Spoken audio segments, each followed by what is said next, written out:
Welcome to Biggest Spoilars, the destination for exclusive spoilers, latest updates.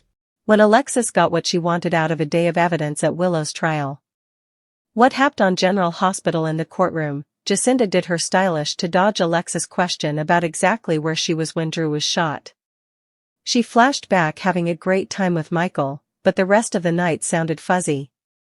Alexis asked Jacinda if, as a businesswoman, she'd keep track of her professional movables. Eventually, Alexis asked Jacinda point-blank if Ezra was lying about being with her the night of the firing. Jacinda was silent, so Alexis asked the question a different way. Eventually, Jacinda said, "I was with Ezra Boyle." Michael looked agitated as Dante glanced back at him, while Drew looked trim. Justine did not indeed choose to cross-question Jacinda. When Jacinda walked from the stage to the door, she gave Michael a sad and repentant look before leaving the courtroom. Alexis also recalled Tracy to the stage. She asked her if she flashed back anything new about what went on outside Drew's house the night he was shot. Tracy could see that Alexis had a brochure labeled personal home security footage in her hand. When Alexis asked if Tracy saw Michael outside Drew's house, Tracy felt compelled to say yes, or she'd be enjoying her first jail stint of 2026. Alexis had no farther questions, leaving Tracy complexed. Dante just looked super irked as he glanced at Michael formally again. Justine cross-questioned Tracy and got her to admit that, due to the rain, visibility was bad, so she could have been incorrect and not seen Michael at all. Alexis called Michael to the stage next. Tracy rumored, "I am sorry," to Michael as she left the courtroom. Michael admitted to being on Crestview Lane the night of the firing. Still, he adamantly stated that he didn't shoot Drew Kane. Alexis also established that Michael lives at the Q estate and would fluently have access to the armament used to shoot Drew. Alexis eventually asked the ultimate question, "How do you feel about your Uncle Drew?"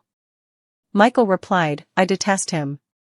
Alexis also asked if Michael had kept Willow from seeing her kitties. Michael said that was the judge's decision, and he was not going to violate a court order. Alexis also brought up the battle that Michael and Drew had at the Metro Court in front of Wiley. "Yes, I was worried that an overgrown man would deign so low as to designedly upset a child," Michael explained. "My children are not safe around him, so I do not want him anywhere near them." "Do you suppose Congressman Kane is a peril to your kitties?" Alexis asked. Michael said he did. "And you'd do anything to cover your kitties, wouldn't you?" she queried. When Justine cross-questioned, she showed Michael the gun and asked him if he'd taken it from Edward's gun press. Michael said he hadn't and that he'd no idea the gun was missing until the Bobbies searched the estate. Michael also told the court that the key to the press was accessible to every grown-up in Tracy's house. Michael also explained that he'd met Jacinda at the Port Charles Grill that night, where they talked about his kitties, as well as Judge Heron's death, and now it would affect the visit Hale. He also told the jury that he headed to Drew's house so that he would keep his distance from Willow because he wanted her to see the kitties. As Michael said that a call from Wiley with his special ringtone stopped him from going in the house, and terrified Kai and Trina looked at one another. "I heard my son's ringtone, and I allowed to myself, what am I doing then, standing in the rain like an idiot? I realized talking to Drew was not going to change anything," Michael said. After that, he decided to just leave. Justine eventually asked if Michael shot Drew Kane. He looked right at the jury and said, "No, I did not." After Michael was excused from the stage, he formally again swore to Jocelyn that he did not shoot Drew. As for Drew, he was on pall 9, allowing Alexis had a vindication in the bag. Willow was hysterical to get her expedients up. Suzanne and Alexis conferred in a corner. Suzanne advised Alexis that some jurors didn't look convinced. Turner did a great job doing damage control when she questioned Tracy. And Michael helped himself by staying cool on the stage, Suzanne said. Alexis had another ace up her sleeve, but not her whoreson, Ace. She hoped her coming substantiation would move the jury that Michael was a more likely suspect than Willow. That's when her coming substantiation walked in, Elizabeth. Liz told the court that Michael had spent enough time alone in her house to plant Edward's gun in Willow's room. In the courthouse halls, Kai and Trina recalled hearing a child's ringtone and realized that they couldn't have heard it if Michael had not gone inside the house. Dante left the courtroom and turned up at the PCPD after entering a textbook. When Nathan appeared, Dante told him that Michael had been on Drew's Road the night he was shot. He wanted to go over all the business cam footage from that night again. I got to admit to the possibility that my family is the one who shot Drew, Dante soughed. Dante explained to Nathan that he'd been in denial about Michael due to the debt he owed him. He told a confused Nathan about when he advised a teenage Michael to tell the verity in court as a teen, but ended up behind bars rather, where his life was changed ever. He is the man he's moment, someone able of murder, because of that captivity experience, Dante said. Dante criticized himself for what happened to Michael, as well as for turning an eyeless eye and conceivably putting the case against Willow in jeopardy. Dante also noticed Nathan with substantiation from an arbitrary crime scene. He was surprised to hear that Nathan had that substantiation in his auto when he visited Lulu. That meant that Nathan broke procedure, which was unlike him. Nathan admitted he was still rusty. Lulu was surprised to see Nathan at her frontal door. She was awaiting him that night, but he demanded to talk now. Nathan told Lulu that Charlotte left Academy hours ago, when she was supposed to be at a drama club meeting. Lulu was relieved to know that Charlotte was at the Quartermaines. Nathan informed Lulu that Charlotte's guard was not allowed past the gate, so nothing knew what she was really doing on the Q estate. Lulu admitted she was dissatisfied that Charlotte would take such a threat. Just also, Charlotte walked by. When she saw that Nathan was there, she asked if there was any news about my pater. No, Nathan is then to talk about the little trick you pulled this autumn, Lulu told her son. Charlotte explained that she just wanted to hang out with Danny. Yeah, at the Quartermaines, where you know Tracy wouldn't let Jeffers in, Nathan refocused out. Charlotte said she demanded a break because she was tired of someone following her around all the time. Officer Jeffers is just doing his job. It's not fair to him that you're making his job harder, Lulu said. After Nathan left, Lulu made Charlotte promise to modernize her if she did anything that veered from her schedule. Charlotte said she understood what it was to worry about someone you loved, promising not to worry her mama again. Lulu understood how upset Charlotte was about Valentine. After Charlotte went to her room, Lulu was eventually ready to relax with some tea when Tracy arrived, frantic after her recent court appearance. I promised Monica that I would take care of the family, and I have formally blown it, Tracy lamented. She told Lulu about how Alexis had footage of Drew's Road from that cataclysmal night, but Lulu asked if Alexis had shown her the footage. Ultimately, Lulu realized that Alexis had tricked Tracy, outraging her former mammy. I may have set Willow free and made Michael the high suspect, Tracy cried. She made Lulu promise to help her find out who sloped off Alexis about Michael's whereabouts. Upstairs, Charlotte texted Danny to thank him for his help. Do not worry, we'll find a way to help your pater. He texted back. When Carly realized that Valentine planned to leave her humble home, she told him she was not going to let him take Charlotte and vanish. Valentine assured Carly that he'd no intention of putting Charlotte in detriment's way, but that was why he'd to leave. Charlotte came to see me moment, he said. Carly was apoplectic after hearing that Charlotte did not hear to Carly's asseveration that she could no way return to her garret. She rued ever bringing Charlotte there on Christmas. I felt bad for her. I felt bad for you, she said. Valentine thanked Carly for letting him see his son and did not condemn her for Charlotte's most recent visit. Valentine stressed that his adversaries would follow Charlotte and find him, despite the police companion. He also bothered they would target Charlotte. Valentine allowed that Carly would understand since Jack targeted Jocelyn, but she said that was not the same as hijacking, which is what Valentine stressed. Valentine did not like that Carly sounded to be defending Jack. He loves you, but that did not stop him from using your son to get what he wants, and I've no doubt that he'd use Charlotte the exact same way, Valentine claimed. Indeed, if there are lines that Jack will not cross, Sidwell will. Carly was stunned to learn that Sidwell had hovered ace. He was letting Charlotte know that she could vanish, too, Valentine said.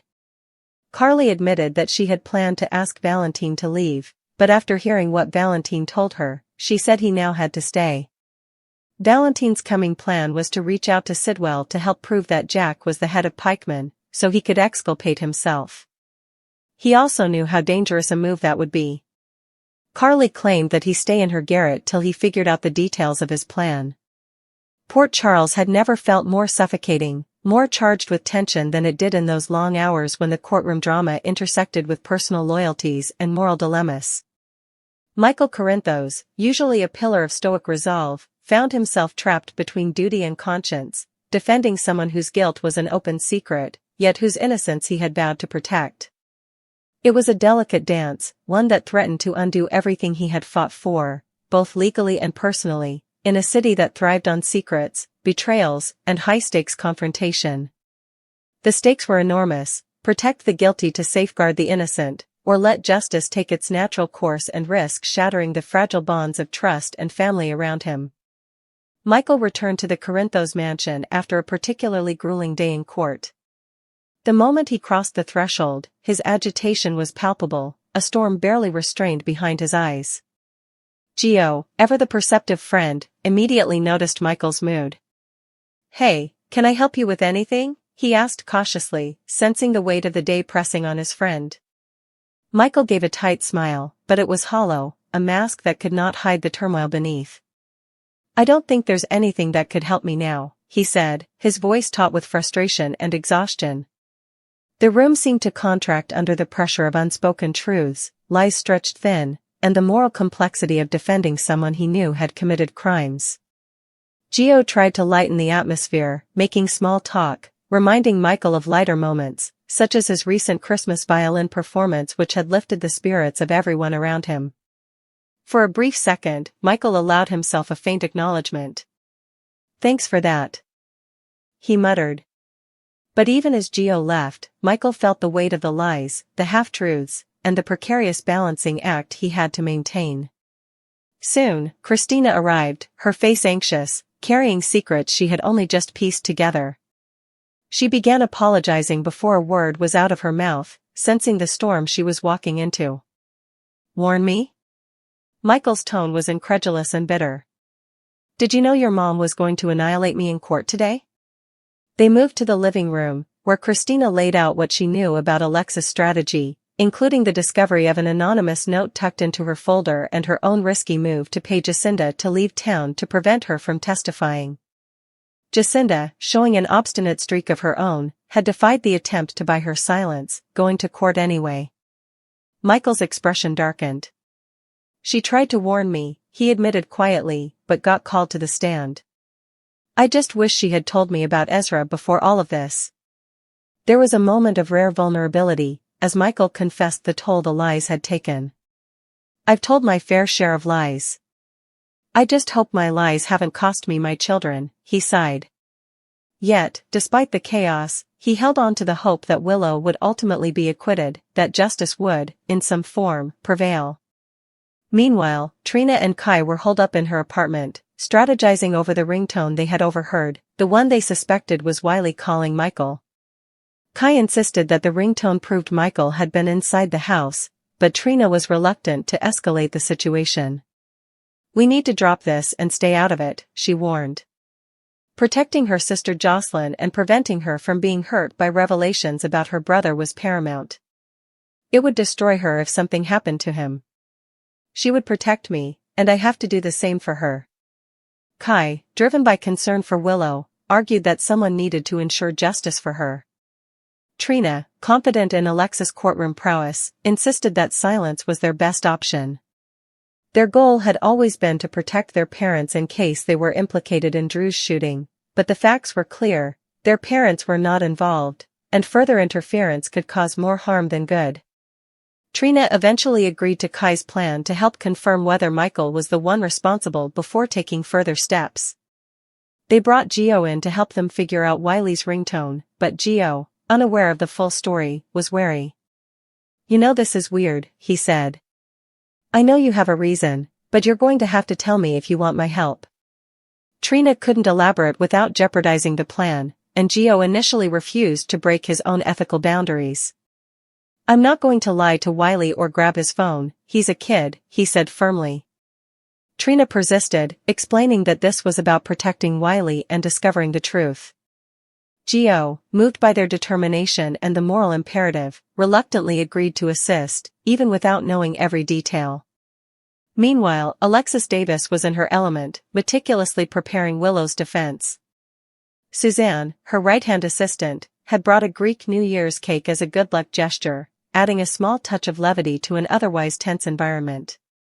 Alexis marveled at how smoothly the day had gone, confident that the jury had more than enough reasonable doubt to exonerate Willow. But Drew, ever the contrarian, was unimpressed. He stormed in with Willow, demanding action. Almost isn't good enough, he insisted. He was determined to put Michael on the stand, knowing that if the truth came out, it could upend everything. Willow attempted to intervene, insisting that Drew didn't need to do anything, but she shocked everyone by suggesting, "It can't be you on the stand. It has to be me." Alexis balked at the idea, aware of Willow's history of courtroom breakdowns. Drew threatened the custody of their child, Scout, to pressure Alexis, and eventually, she relented. "You want to testify? Go for it." "Don't say I didn't warn you," she muttered, exasperated. The trial itself was a crucible of tension, forcing Michael into a precarious position. Every word he uttered, every motion in court, had to be carefully calculated to protect the guilty while defending the innocent. Michael had to navigate a minefield of ethical dilemmas, balancing his loyalty to his family, his commitment to justice, and his moral compass. The courtroom became a stage for high-stakes strategy, where each participant's choices carried far-reaching consequences. Angry threats, whispered warnings, and veiled intimidation were as common as legal arguments, and Michael had to maneuver carefully, aware that one misstep could destroy the fragile fabric of trust that held Port Charles together. Outside the courtroom, Dante and Nathan were meticulously reviewing every piece of evidence, unwilling to allow Willow to suffer for crimes Michael might have shielded. Dante admitted to himself that his instincts had been off, delegating much of the review to Nathan while trying to clear his head. Meanwhile, Molly was executing Ada Turner's directives, seeking evidence to seal Willow's fate.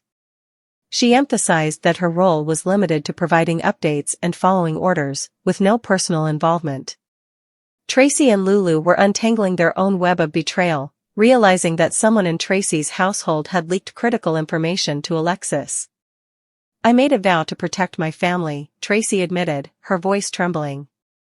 "Somebody made me betray Monica." Lulu guided her through the sequence of events, helping Tracy deduce that the betrayer must be someone within the home.